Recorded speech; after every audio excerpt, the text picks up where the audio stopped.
Trent, hard to win a game against a 14-4 penalty count, 5-1 in the second half. Do you feel you were that ill-disciplined tonight?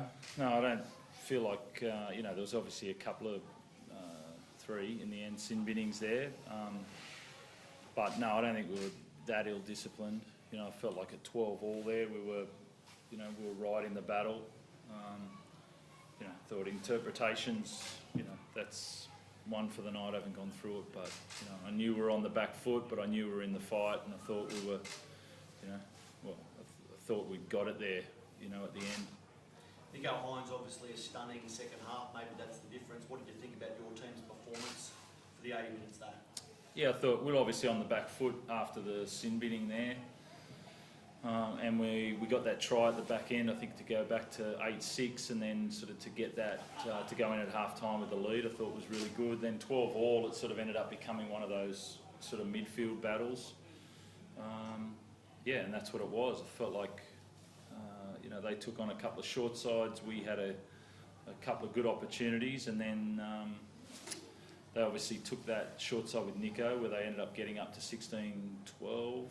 And then, it's disappointing. Lindsay's try was disappointing, to miss that. He's 100% sure he scored it. It looked like it was on the line. Smithy saw it, so to not get that was really disappointing. And then we couldn't hold him at the end there. How did you see it, Teddy? Like, it really was a game of millimetres. Ronaldo Mulatalo stays in by that much, and then, as you said, Lindsay looked like he may have put that one down.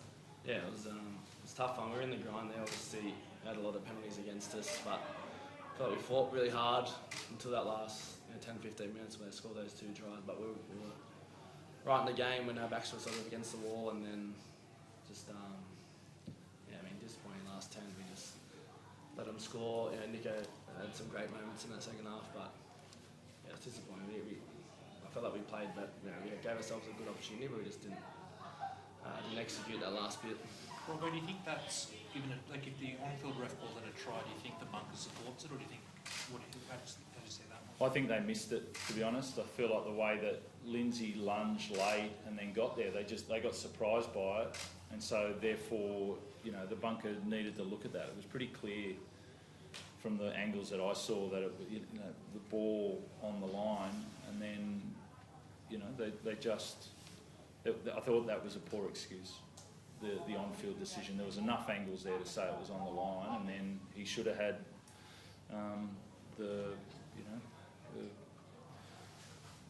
that's the role of that. If they miss it on field, which they did because they were surprised by it, and then Smithy saw it and Lindsay saw it and went, "Hey, try." There was no sort of negative reaction from the opposition, and then they'd just make a soft call. Is the bunker got its hand tied though that as soon as Grant goes no try, they've got to find conclusive proof of it on the line, and maybe it wasn't the shots. It looked like it was on the line, you're right, but unless they see it on the line, but they're duty bound to not reverse the on-field decision. Yeah, possibly. You're probably right there on that, but they've got more angles, so they need to see that. But I've got two guys saying it was 100% a try in there, and really confident.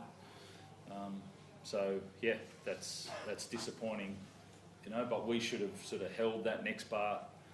I think Smithy went to the bin off the back of that, which was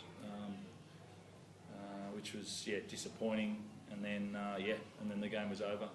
Do you think that decision, or just the fact that there was no try, that sort of led to things falling apart? Well, it didn't really fall apart like that. McGuinness sort of low to the ground and then spins out of Rads and spins back around to Smithy, who's trying to help in the tackle.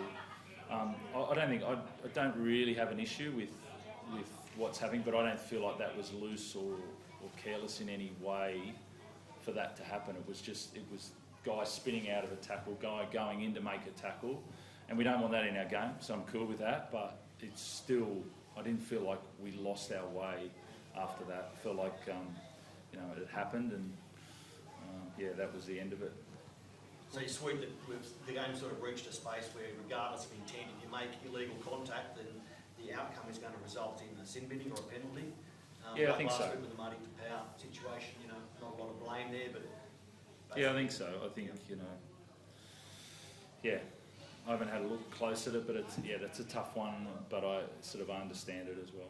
What about the hip drop call? What did you think of that one? Well, it's funny what you asked for when you get asked about it yesterday. And like they're pretty common in our game that guys end up in those positions. Like I think he broke a tackle, he's gone, but it's disappointing that like there was nothing wrong with him. So he plays 70 minutes after that, maybe 70 minutes after that. So there's no injury. There's no injury whatsoever. But the cause of what happened in that moment, Butch gets 10. So he shouldn't end up in those positions, and we know that. But if you did every one of those, we would be having 10 aside. If there was no injuries. I understand the injury ones, but there was no injury. So It appeared like there was an injury. This game stopped. yeah, but there wasn't, because he played on 70 minutes, and I think he come off that left foot and scored a try in the end of the game. So I think it was okay. And Victor, did he go for prolonged effort in the tackle? Is that your understanding? Just too long on the tackle and too many infringements? No, that was that sort of rule. So I think there was two things there. Remember they used to try and video, like we wanted to challenge that, the ruling. So Rads went back in to cause a stoppage, and that's the thing where they definitely should send him to the bin for that. But then we should still be able to. It's a stoppage, so we should still be able to challenge that ruling. We should have been able to challenge that, and Teddy wasn't able to. So as far as I know, 10 in the bin, but challenge that and try and reverse the decision. I think that's the rule. Yeah. So, Teddy... Yeah, I was saying just to slow it down. Not for Rats to go in with the people in the tackle, so we can challenge the knock on from Nico, but he said I couldn't do that, so... I don't know. Trent, with an eye to Anzac Day, if Angus Crichton gets through 50 minutes to 80 tomorrow, would you be open to bringing him straight back into first grade after one New South Wales Cup? Let's let him play tomorrow first. Thanks.